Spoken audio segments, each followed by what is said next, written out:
Olá, saudações, sejam bem-vindas, sejam bem-vindos. Hoje nós vamos falar de literatura canadense, né? Literatura assim lá do Norte da América, que não é Estados Unidos, né? Mas que é muito conhecida por filmes que foram feitos nos Estados Unidos sobre esse livro, seriados, né? Então, ou seja, é um livro que está na mídia, só que poucos leram o livro. Então nós vamos falar do livro, né?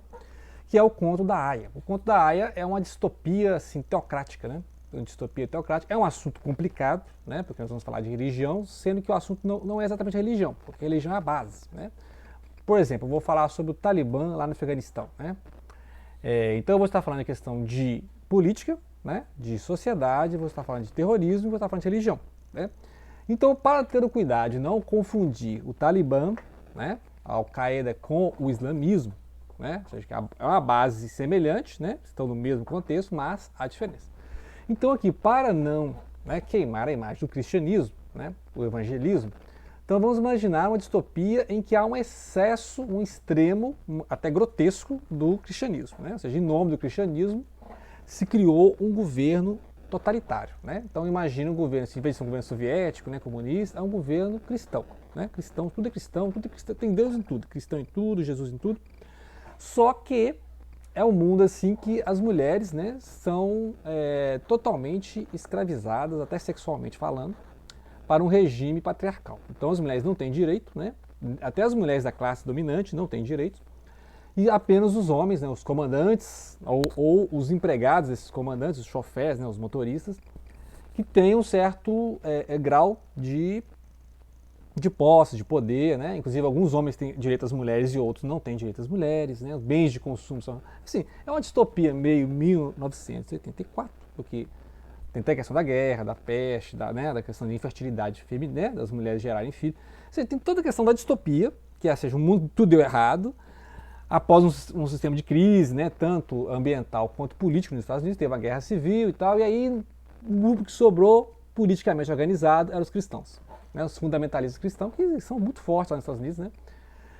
Então essa treta lá entre os criacionistas e os evolucionistas existe, a gente sabe que existe, né?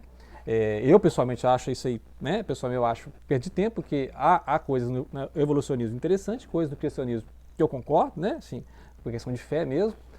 Mas eu tenho um estudo, né, sobre o cristianismo, sobre o judaísmo, sobre o islamismo, e aqui posso então discutir esses aspectos religiosos, mas não é o aspecto principal, porque é uma obra distópica, né, e vai abordar a questão feminina, né? Então, para entender o patriarcalismo dessas religiões, nós temos aí uma série da nossa literatura e religião, nós vamos falar, né, dessa questão do patriarcado, que é essa ideia do Deus masculino, né? Essas religiões defendem a ideia, né, ou seja, já é um erro essa ideia de transformar Deus em pessoa no sentido de corpo, de sexualidade, gênero, né? Deus é homem, Deus é mulher, né? Deus, né, está acima disso, né? Essa questão de gênero são questões materiais, ou seja, dos corpos, né? Não de Deus. Então, Deus pode ser homem e mulher, pai e mãe, né? Assim, vamos considerar, né? Já que vou usar essa terminologia de gênero, por que Deus seria mulher ou por que Deus seria homem, né? Se for analisar a história da humanidade, em várias fontes, né? Baseando na análise antropológica, se você pegar várias fontes tipo Golden Ball, né? Se você pegar o Martelo das Feiticeiras, feminino e masculino, que são artigos da Rosemary e do Leonardo Boff, e todos os nomes da deusa, que é um livro do Campbell, vai analisar essas questões do matriarcado e do patriarcado, né? O matriarcado que existe ainda em alguns lugares da África, existiu, né, mais antigamente que o patriarcado. Então, se você analisar antes, as antigas religiões adoravam a deusa, né? A deusa que criou o mundo, né? A deusa que criou o mundo, não sei se criou o universo, né? Mas o mundo, a matéria, né? O nascimento, a fertilidade, os cultos de fertilidade eram em nome da deusa. Depois passou-se a ter religiões que adoravam o deus e a deusa. Você vê lá a religião egípcia, né? Você tinha lá os consortes, né? Os deuses. E na Índia, né? Todo deus tem a sua consorte, a sua Shakti, né? Então Shiva tem a Shakti, o Vishnu, né, o Brahma. Então, todas as religiões tinham essa questão do deus e da deusa criando o mundo, né? Então a interação, ou Deus fecundava Deus e formava o mundo. Depois passou-se a ter a ideia do Deus criando o mundo a partir do corpo da deusa, né? Ele desmembrava o corpo da deusa e criava o mundo. Na Suméria, né, Marduk e Tiamat, né? Tiamat, que é essa ideia de o Marduk derrotou a Tiamat, né, que seria esse dragão do caos, e do corpo dela criou o mundo. Exemplo. E aí depois, né, então se for analisando, há 12 mil anos, né, mais ou menos, tem esse culto à deusa, depois há 10 mil anos essa ideia do deus e da deusa, já tinha essas ideias, esses cultos. Depois, essa ideia de Deus formar, né, o corpo a partir da deusa, lá na Suméria, 6.000, né, 6.000 anos atrás, né, na verdade, né?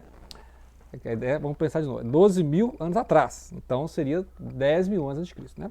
E aí Deus forma o mundo sozinho, né, uma ideia de 4.000 anos mais ou menos, né? Então seria 2.000 anos antes de Cristo. Então são datações a partir desses relatos antropológicos e arqueológicos, né? Ou seja, de como uma imagem de Deus, né, foi suplantada e substituída pela a imagem de um Deus, né, um Deus masculino.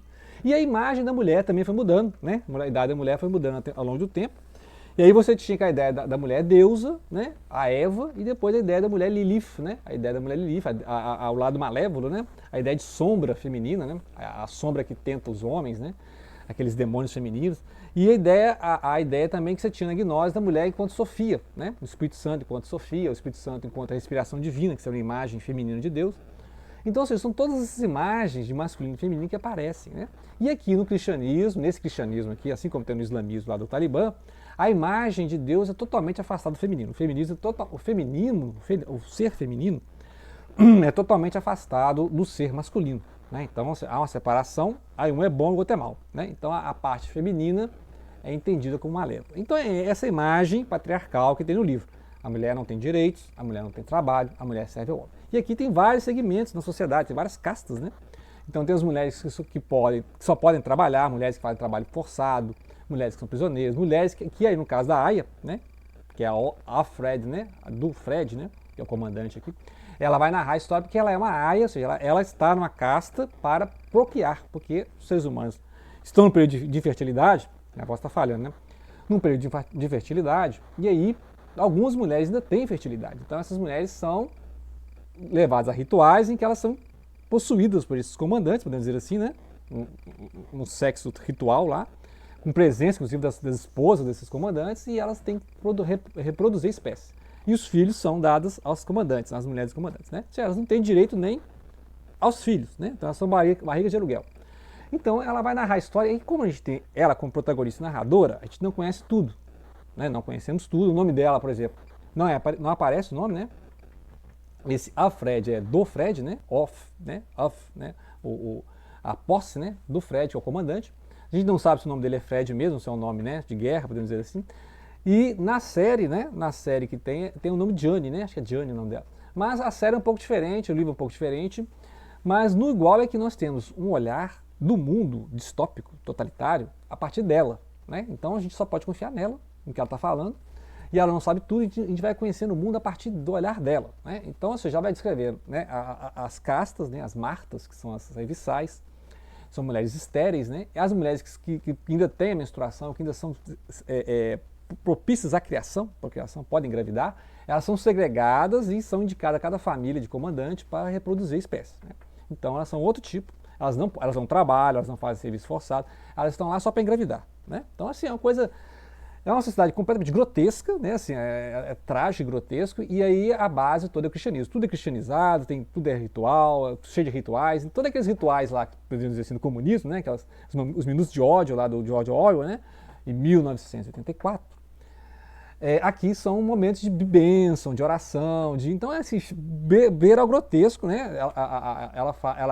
Ela transforma a imagem do cristianismo numa coisa escandalosa, né? Assim, eu imagino pelo escândalo da coisa mesmo, né? Não imagino que ela esteja querendo ofender os cristãos, mas aqui a imagem do cristianismo aqui é só para o grotesco, né? É um cristianismo grotesco igual o Talibã, né? Seria grotesco para os níveis do Islã, né? O Talibã é a mesma coisa, as mulheres não podem se mostrar, as mulheres são só, né? As mulheres não podem sair na rua, as mulheres estão a serviço dos homens, né? A mulher não manda nada. Então, ou seja, aquilo que é grotesco lá no islamismo radical é transformado em grotesco no cristianismo radical, né? É um cristianismo radicalizado. E então a Alfred, né? Ou June, como é na série, ela vai contar a história dela, como é que ela era o mundo antes, né? Que as mulheres trabalhavam, aí teve essa revolução, teve essa guerra civil. Esse grupo organizado de cristãos tomou o poder, né? É um grupo...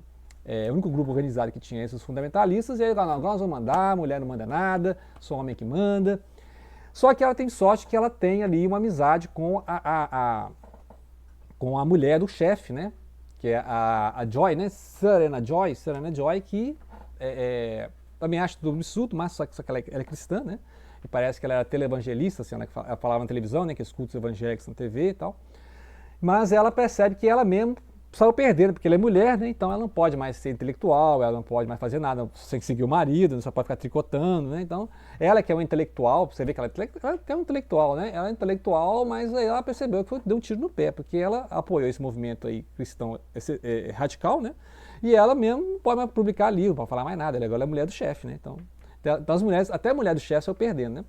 E aí vai mostrando, vai falar do motorista, do chefe, o Nick, né? Esse é um homem que ele não tem direito à mulher. Né? Então ela vai ser incentivada pela mulher do chefe, que não está engravidando, agora não engravidou, né? Ela é obrigada a deitar com o chefe lá, no comandante. E aí a mulher do chefe, então você vai ter relação com o motorista, né? Quem sabe o motorista, um jovem, né? Na sua potência, consiga, né? E aí dá um filho. Ou seja, na verdade o filho vai ser dela e do motorista, né? Mas vai passar como se fosse o filho do comandante, da esposa do comandante. Porque assim que as mulheres engravidam, né, as aias, né, que está aqui na capa, as crianças são entregues às famílias dos comandantes, né, dos poderosos da época lá, que são geralmente religiosos. Não, são religiosos, né? Aqueles que não apoiam o sistema religioso, né, não são cristãos, não apoiam a teocracia cristã, né, tudo gira em torno do cristianismo. As leis são bíblicas, as leis bíblicas, né? Então, todas aquelas leis lá, mulher adúltera é apedrejada, tudo aquilo, quem é herege é enforcado, a mesma coisa, é o martelo das feiticeiras, né? Ou seja, levar a Bíblia ao pé da letra, né? É você voltar aí uns 4.000 anos na história. Então é aquele negócio todo, né? Você vai pegar a Bíblia toda e seguir a Bíblia toda? Tem certeza que você vai fazer isso? Então, em vez de fazer uma leitura alegórica da Bíblia, né? Que é uma coisa que eu sempre fiz, assim, de a leitura alegórica, né? De analisar o contexto, aquilo. Se você pegar a Bíblia, né? Ou o Corão ao pé da letra, então você vai ter que fazer um regime diferente, né? Você não pode nem ser liberal nem nada. Né? Então, aí a crítica que ela está fazendo é isso. Se você seguir esses livros sagrados, patriarcais ao pé da letra, a mulher realmente só serve para procriar. Né? A mulher só sabe procriar e fazer arroz e feijão. Não tem nenhum tipo de poder, nem dentro de casa, nem fora de casa. Né? Então, as mulheres estão ali para trabalhar, as mulheres estão ali para fazer rituais, as mulheres estão ali para engravidar. Né? Então, essa crítica total é um livro assim, muito pesado, né? Então não recomendo assim, que pessoas tenham. É um mundo muito fechado, né? Muito distópico. E pessoas religiosas não gostaram do livro, porque realmente, se você não tiver um olhar bem atento, você vai achar que ela está criticando o cristianismo. Né? Da minha leitura, de que ela não está criticando o cristianismo. Né? Assim como várias pessoas não estão criticando o islamismo, mas estão criticando, por exemplo, o Talibã. Né? Eu também acho o Talibã, assim, um exagero, né? Por mais que a gente tenha respeito ao islamismo. Né? Então, quem acompanha o canal sabe que eu leio várias literatura islâmica, estou ligado ao movimento islâmico, assim, conheço o movimento islâmico, assim como no judaico-cristão, mas, né, esses regimes políticos, em nome de uma religião, toda vez que junta religião e política, dá problema. Né? Tanto que na Bíblia aparece a figura da besta. Né? O Império Romano, quando adaptou o cristianismo, né, ao império, né, misturou o paganismo romano com o cristianismo judaico, né, criou essa famosa a besta do Apocalipse. Né? O que é a besta do Apocalipse? É apenas a união de um poder secular, né, ou seja, um império com uma religião. Né? Então toda vez que a religião mistura com política, dá problema. Né? Toda vez. Né? Isso aí porque são esferas diferentes. Né? Você não impõe a religião pelo Estado. Né? Você não, agora a partir de hoje você vai ser cristão. Não impõe. Né? O cristianismo nasce do coração, né? Adorar a Deus em espírito e verdade, e não porque o governo mandou você adorar a Deus. Né? Ou o contrário, o governo mandar fechar as igrejas também. Né? Ninguém deixa de ser cristão porque o governo mandou, agora vocês não são mais cristãos. Né? Então, são esferas diferentes. O próprio Jesus falou, né? Dai a César o que é de César e dai a Deus o que é de Deus. Né? Então, são duas esferas, ou seja, não misturar o secular com o eterno. Né? Então, eu não creio que ela está fazendo aqui uma crítica ao cristianismo. Né? Então, é a leitura minha leitura, né? Então, tem cristão que leu falando que ela está criticando o cristianismo. Eu acho que ela está criticando o exagero, né? Dos fundamentalismos, do puritanismo, assim como vários autores ocidentais criticam o Talibã, né? O regime lá na Arábia, né? Que só recentemente as mulheres puderam dirigir, né? As mulheres podem sair de casa sem parente, porque tem lugar que a mulher não pode nem sair na rua sem estar com um irmão, com um pai, com um parente, né? Então, assim, é o que está acontecendo aqui, né? É o que está acontecendo. É uma denúncia. Esse livro é uma denúncia dos exageros da religião usados como manipulação política. Né? Então, as pessoas ficam vendo Messias aí idolatrando político, né? Idolatrando os Messias, né? É idolatria. Né? Então, se você fica idolatrando político, né? Idolatrando questão de porque o político cristão, o político evangélico, o político islâmico, toda vez que mistura religião com política, dá isso aqui. Então, a própria mulher que apoiou, né, essa questão do evangelismo, ela mesma agora está silenciada. E aí ela passa, então, ela que pode implodir o sistema, né? A mulher do comandante, ela pode implodir, porque a narradora aqui, a protagonista, realmente ela sofre o livro todo. A gente fica assim, até pesaroso, porque ela está sofrendo o livro todo, né?